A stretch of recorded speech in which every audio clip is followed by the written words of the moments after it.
The alley reeked of stale rain and broken promises. Kevin hugged his thin jacket tighter, each gust of wind a cold blade against his skin. Debt collectors weren't known for their patience, and Kevin had made promises he couldn't keep. Now every shadow seemed to whisper threats, every rustle of trash a potential pursuer. He swore he could hear footsteps, slow, deliberate, echoing his own growing terror.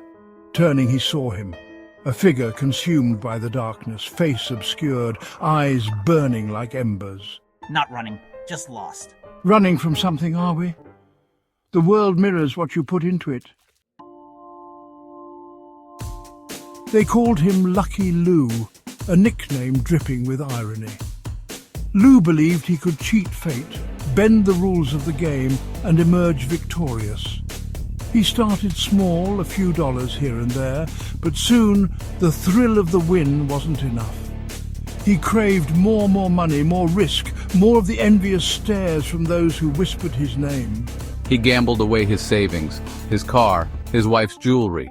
Each loss fueled a desperate hunger for redemption, a belief that the next spin, the next hand, would erase his mounting debts.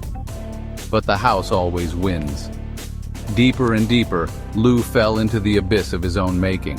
One night, after losing his last dollar, Lou stumbled out onto the street, the weight of his losses crushing him. Lucky Lou had finally met his match. Sarah yearned to paint the world with her words, to weave stories that would captivate and inspire. Her heart brimmed with tales waiting to be told, but fear held her captive. Fear of judgment, fear of failure, fear of the unknown. She dreamed of sharing her work, of seeing her name on the cover of a book, of hearing the applause of an audience moved by her prose. Years passed, filled with unfinished manuscripts, discarded drafts, and a growing sense of emptiness. She became a recluse in her own mind, her world shrinking with each passing day. One day, cleaning out her attic, Sarah stumbled upon a box filled with her childhood drawings and stories.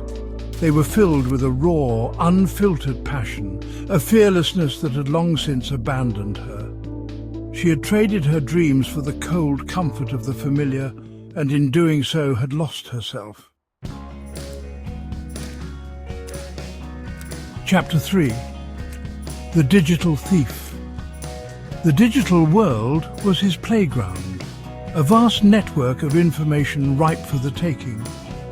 He called himself the Ghost, a phantom slipping through firewalls and bypassing security protocols with ease. They'll never miss it. He'd whisper, his fingers dancing across the keyboard, siphoning funds from bank accounts and stealing identities. He reveled in the anonymity, the power of being invisible, untraceable. But he forgot that every action, no matter how small, leaves a digital footprint.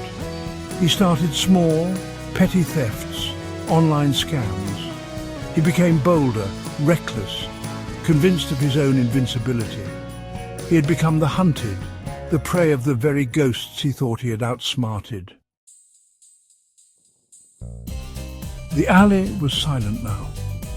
The wind no longer a symphony of dread, but a gentle breeze carrying the scent of fresh rain. Kevin stood alone, the watcher's words echoing in his mind. He looked down at the note, the words stark against the worn paper. His life, unlike the tales he'd just heard, wasn't a cautionary story. Yet. The choice was his.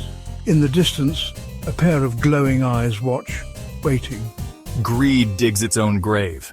Fear is the death of potential.